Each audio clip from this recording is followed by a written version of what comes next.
అందరికీ నమస్తే అండి. Arun the rate of YouTube channel స్వాగతం. నేను మీ కేఎస్ఆర్ ప్రసాద్. ఈరోజు మీకు వీడియోలో మనం ఉదయం లేకంగానే ఎలా ఉండాలి, మన జీవన విధానం, మన మనసు ఆలోచనలు ఎలా ఉండాలి అనేది చాణక్య వారు తెలియజేస్తున్నారు. అవి మనం చూద్దామండి. జీవితంలో విజయం సాధించాలంటే ఉదయాన్నే ఈ తప్పులు చేయకూడదని చాణక్యునిది అనేది చెబుతుంది. నిద్ర లేచిన వెంటనే బద్ధకంగా ఉండకూడదు. సూర్యోదయాన్ని ముందే నిద్ర లేవడం అలవాటు చేసుకోవాలి. నిద్ర లేచాక ప్రతికూల ఆలోచనలకు దూరంగా ఉండాలి. ప్రణాళిక లేకుండా రోజును అనేది ప్రారంభించకూడదు. నిద్ర లేవగానే ఇతరుల గురించి చెడుగా మాట్లాడకూడదు.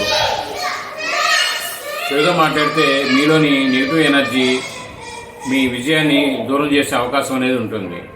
కాబట్టి ఏంటంటే మనం మంచి ఆలోచనతో ముందుకు వెళితే మనకి మంచి జరుగుతుందని మనస్ఫూర్తిగా కోరుకుంటూ ఈ వీడియో మీరు పూర్తిగా చూడండి. ధన్యవాదాలు.